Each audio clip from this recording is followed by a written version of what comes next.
You are now tuned into Flipping the Birds, a Philly Sports Network podcast. What's going on, Eagles fans? Welcome one, welcome all to another episode of Flipping the Birds.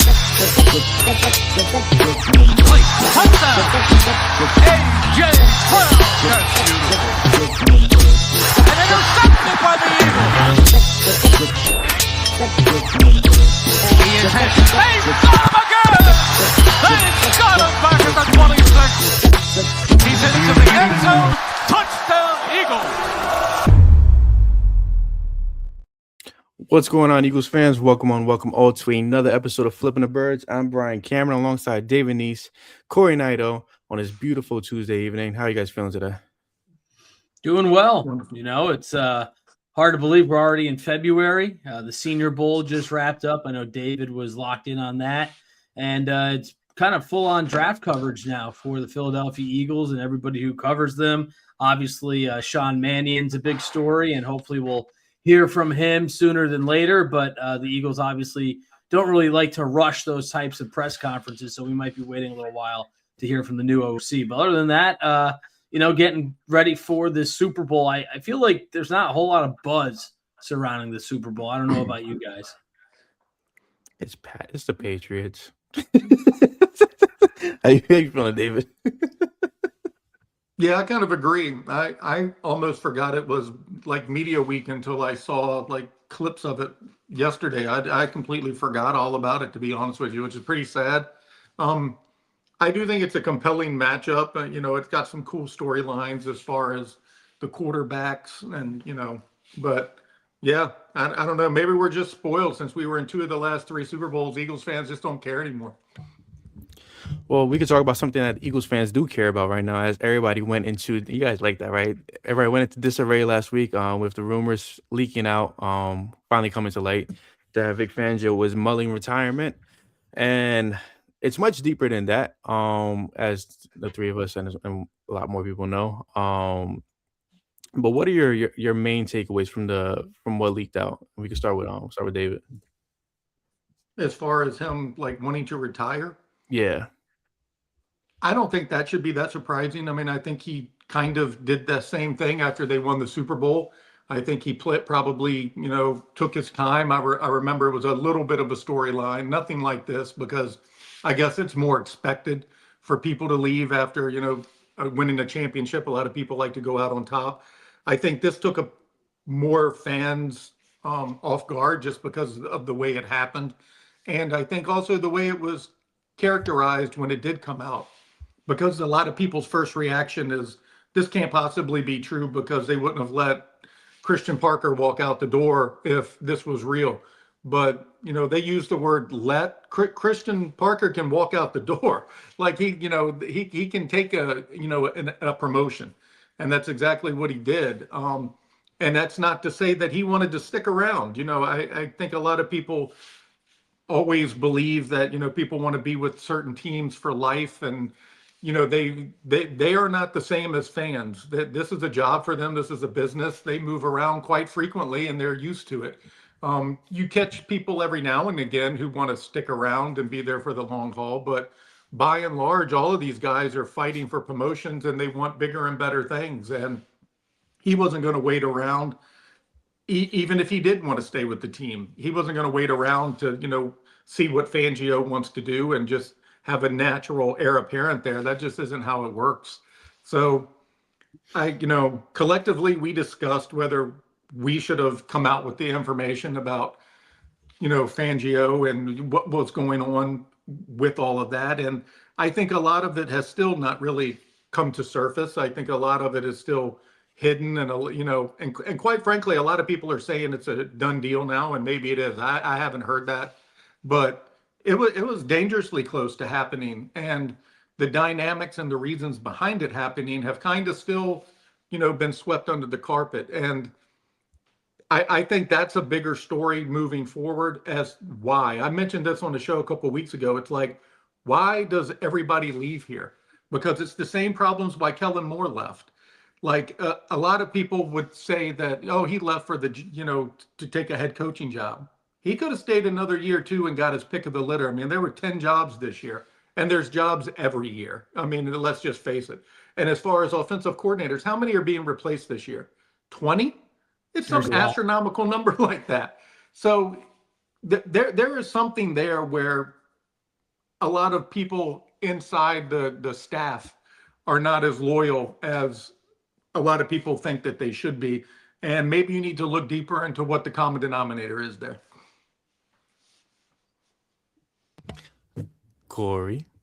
Yeah, I mean, David mentioned a lot of it. I think I wasn't surprised either. Given that, as he mentioned, this seemed to be a possibility after they won the Super Bowl. He's 67 years old. I don't think it's fatigue. I don't think it's because he's pushing 70. I think he might be realizing there's nothing really left for me to do. He's turned a defense, multiple defenses into really top units. He's won a Super Bowl. He's done it now with his hometown team, if you will. He's, from my neck of the woods up in the Scranton area. He hails from Dunmore. He's able to still stay local if he wants to retire. He loves his Phillies. And maybe he just says, hey, I don't want to go through the rigor of another season. I don't want to go through all the ups and downs and maybe some of the stress that was put on him this season, especially because of how well the defense needed to play just to keep this Eagles team in games, because the offense struggled to put up 24 plus points. So I think that it makes sense. I do think it would be a big loss if he ends up pulling a 180 and says, hey, I don't want to do this anymore. I know David mentioned Christian Parker. They couldn't keep him back because it was a promotion with the defensive coordinator position for the Dallas Cowboys. So he was going to interview them regardless. And basically, the Eagles should have, if they were truly worried about it or thought that Fangio was leaning closer to retiring. It's tough, but you kind of have to put Fangio on the spot and say, hey, we need to answer by such and such date because we don't want to lose Christian Parker. Now, obviously, that may or may not have happened. Obviously, Parker's now with the Cowboys. But I think Vic Fangio is a big reason why this team has been so successful over the last 2 seasons. He is the heart and soul of that defense. I think it's amazing how a coach, a defensive coordinator pushing 70 is relating and connecting with guys in their young 20s. I mean, Cooper DeJean, Quinyon Mitchell, they're not even 25 yet. And when you talk to them, all they say is, Vic's amazing. I love playing for Coach Fangio. I love the tenacity that he brings. I love the confidence he brings. And that has permeated across its entire defense where they want to be the best unit. And over the last 2 seasons, that's exactly what Vic Fangio turned this defense into, 2 of the best units that we've seen in the NFL. Oh, by the way, doing it with 2 rookie cornerbacks last year who won the Super Bowl, and now a really young nucleus that the Eagles can work with. So I don't think it was very surprising. I do think, though, it could be a major loss. Even if they go through the entire season next year with him, trying to find his replacement won't be very easy. So there's a common denominator in what we're speaking about. We're saying, and obviously losing Vic is huge for this Eagles franchise, for the defense, because we know how great he has been with this unit. Christian Parker, from what we all understood when they came over, was to succeed Vic Fangio. For what we've been told is there's a lot of inner things going on that caused Parker to feel motivated to leave, and it's possibly making Fangio feel motivated to retire. Now, whether this hits the fan at some point or not, it's gonna come out somehow, some way. But they're really the Eagles are doing I feel like they're doing their best to protect their wonder kid. Is that the right word? Wonderkin? Yeah. But nonetheless, I mean, you mentioned something, David, about loyalty, right? And you're right. I mean, Shane Steichen didn't stay after 2 years. Jonathan Gannon didn't board the plane and was very desperate to leave after the Super Bowl loss. Kellen Moore did not stay, even though Sirianni vouched for them to run it back. And we've seen a lot of mishandling on Sirianni's part when it comes to the offense, when it comes to the players, when it comes to the coaching. And I feel like that could get to a point where, it doesn't rub certain people the right way. So I feel like this could be one thing where, hey, Sean Mannion and Josh Grizzer come in and they help turn things around. Fangio does well, and then his successor is actually waiting in the wings somehow, some way, or things could really hit the fan and things could get a lot worse. But one thing, that I feel like needs to be re-mentioned is that, like David said, like, a lot of people are saying it's a done deal, but from I wouldn't say it's a done deal until we hear that it's a done deal from the right people. Yeah, I'd agree with that. I mean, it does definitely seem like it's trending that way, but you mentioned the offense, and I think that's a big key of it because Fangio did ponder leaving on top, which, so did Brandon Graham. And Fangio came back because he believed he had a chance to go back to back.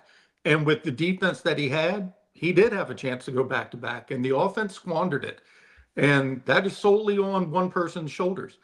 And when you look at the hires that they just did, this wasn't Jim Bob Cooter, Nick's friend. This is a departure from his pipeline. Mhm. And I think that's a little telling because maybe that was a requirement in order for some people to come back, that if they ran this thing back with the same offense, people were throwing in the towel. And that seems to be, what I believe, and from little tidbits that I've been told, that seems to be part of the motivation that happened here. It was also part of the reason this search lasted as long as it did, because there could have been a lot more moving parts here. And you can't, everything has to marry together here, the philosophies and everything else. And then Jim Schwartz coming loose during this whole ordeal as well through a wrinkle in the situation. So I think you saw a lot of differences on offense because it was basically required for everybody to come back in the way that they're going to do it again. I don't think would have happened.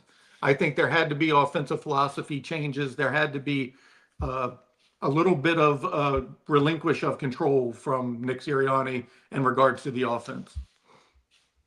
I completely agree with that. And it's I personally feel like the Eagles are in a great situation going forward, because if they do decide that, this team is not, I mean, if they do decide to move on from Nick after this season, I feel like their in-house guy that they're already looking at with Sean Mannion and Josh Grizzer could possibly get promoted to OC.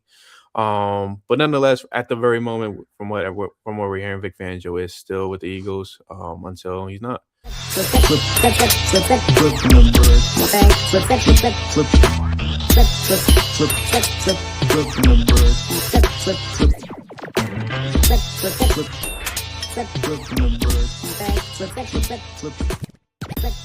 Flip.